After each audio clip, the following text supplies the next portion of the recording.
Hello বন্ধুরা, নমস্কার। সুনিতা প্রসাদ official blog channel থেকে সবাইকে স্বাগতম। আশা করছি তোমরাও ভালো আছো, আমিও ভালো আছি। তো শুরু করছি আজকে রেসিপি। দেখো, আমি মাছ দিয়ে শুরু করছি। তো মাছটা প্রথমে তো আমি ধুয়ে নিয়েছি, কেটে বেছে মনে করো ধুয়ে পরিষ্কার করে নিয়েছি। এর মধ্যে লবণ আর হলুদ দিয়ে এখন আমি ভালো করে মেখে নিচ্ছি। তো বন্ধুরা, ভিডিওটি পুরোটি শুরু থেকে শেষ পর্যন্ত দেখবে, অনুরোধ রইল। তো দেখো, আমি গ্যাস জ্বালিয়ে কড়াই বসিয়ে দিয়েছি। এর মধ্যে এখন আমি তেল দিয়ে দিচ্ছি।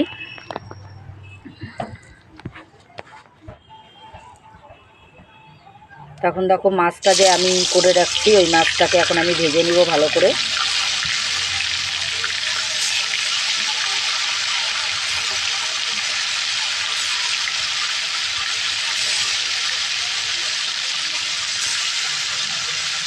প্লিজ বন্ধুরা, শুরু থেকে শেষ পর্যন্ত ভিডিওটি তোমরা অবশ্যই দেখবে। না দেখলে তোমরা বুঝতে পারবে না যে আজকে রেসিপিটা কি হচ্ছে, কিভাবে বানাচ্ছি। না দেখলে তোমরা বুঝতে পারবে না, তার জন্য তোমাদের পুরোটাই দেখতে হবে।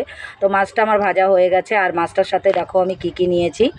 আলু নিয়েছি, পটল নিয়েছি। পটলটা আমি অল্প অল্প করে ছুলে নিয়েছি, কারণ পুরোটা ছুললে পরে গলে যাবে। তার জন্য আমি অল্প অল্প করে ছুলে নিয়েছি, তাহলে পটলটা গোটাই থাকবে। আর পটলটা আমি ছুলে দু ফাটটি করে নিয়েছি, লম্বা লম্বা করে। আর দেখো, কড়াইয়ে আমি যে মাছটা ভাজলাম তার জন্য তেল ছিল, তার জন্য আমি আর এখন অন্য তেলটা চেঞ্জ করব না। এর মধ্যে আরেকটু আমি তেল দিয়ে দিলাম। আর এখন এর মধ্যে আমি আলুটা যে কেটে রেখেছি, এই আলুটা এখন আমি ভেজে নেব। দেখো, আলুটা কিন্তু আমি ভেজে নিয়েছি সুন্দর করে। আলুটাকে একটু মনে করো ভালো করেই ভাজতে হবে। এবার আলুটা উঠিয়ে নিলাম। এবার যে আমি পটলটা রেখেছি কেটে, তো দেখো কড়াইয়ের মধ্যে তেল আছে জন্য আমি আর তেল দেবো না, এই তেলেই আমার হয়ে যাবে। পটলের মধ্যে পটলটা দিয়ে আমি ভেজে নেব।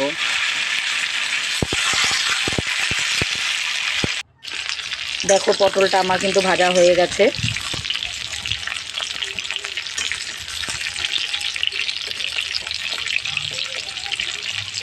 তো এবার দেখো, এর মধ্যে মশলা কি দিব আমি। প্রথমে আমি মিক্সচার মেশিন নিয়েছি, আর এর মধ্যে নিলাম সাদা সর্ষ আর কালা সর্ষ।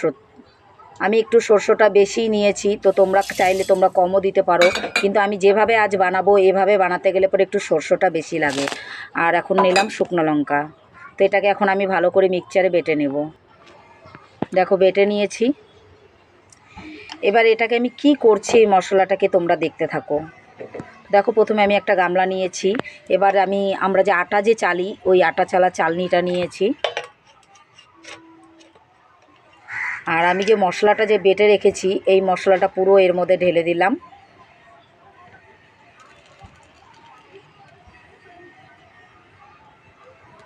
এখন এটাকে আমি একটা চামচ দিয়ে ভালো করে ঘাঁটবো, যাতে পুরো রসটা পড়ে যাবে। আর সরষের যে ছিলকাগুলো যে আছে, ওগুলো এর মধ্যেই রয়ে যাবে।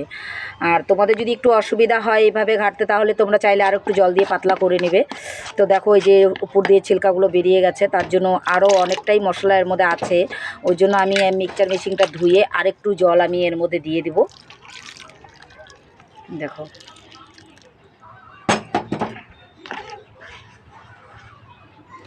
এখন এইভাবে ঘেটে ঘেটে দেখো পুরো জলটা বেরিয়ে গেল।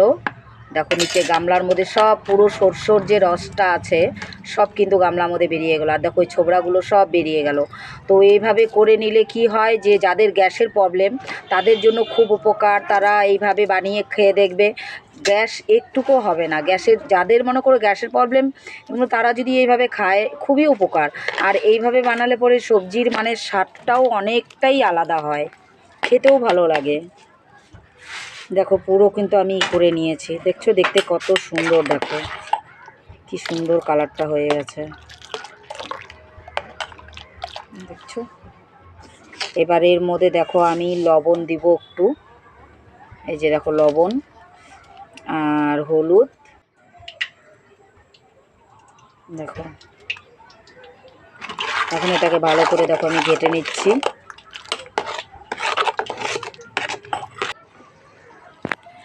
তেল তো কড়াইয়ে ছিল, তার জন্য আর একটু তেল দিলাম আমি এর মধ্যে। তো এবার ফোড়নে দেখো জিরা দিচ্ছি।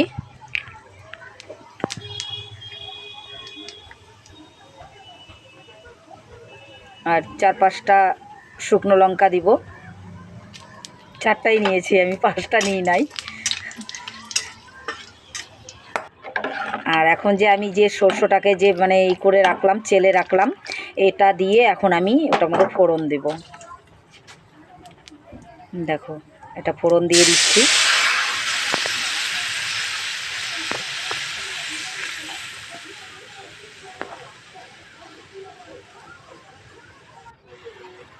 দেখো এটা আমার ফুটে গেছে। এবার আমি এর মধ্যে আলুগুলো যে ভেজে রেখেছিলাম আমি, এই আলুগুলো দেখো, এই আলুটা এখন আমি এর মধ্যে দিয়ে দিব।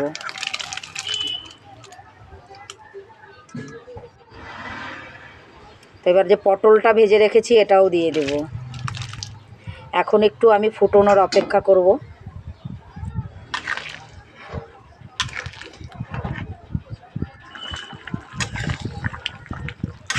দেখো প্রায় ফুটেই গেছে। দেখছো কি সুন্দর লাগছে কিন্তু দেখতে। পটলগুলোকেও মনে হচ্ছে কি যে মাছের পিস। আর এবার যে আমি বাটা মাছটা যে ভেজে রেখেছিলাম, এটা অবশ্য কী মাছ বলা হয়নি তোমাদের, এটা হলো বাটা মাছ। তো দেখো এই মাছটা হলো আমি এর মধ্যে দিয়ে দিলাম। এখন একটু ভালো করে ফুটিয়ে নিব। যে যেরকম ঝোল খাবে সে সেরকম ঝোল রাখবে।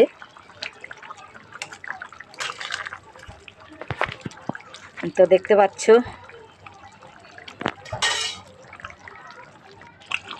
দেখো প্রায় ফুটে হয়েই গেছে প্রায়। তো বন্ধুরা আজকের ভিডিওটি আমার কেমন লাগলো, যদি তোমাদের ভালো লেগে থাকে তাহলে অবশ্যই তোমরা আমাকে লাইক, কমেন্ট, শেয়ার, সাবস্ক্রাইব করে দিবে। আর যেসব আমার বন্ধুরা আমাকে সাবস্ক্রাইব করেছো তাদেরকে অসংখ্য অসংখ্য ধন্যবাদ। বন্ধুরা ভালো থাকো, সুস্থ থাকো, বাই। ফিরছি আবার নতুন একটি রেসিপি নিয়ে।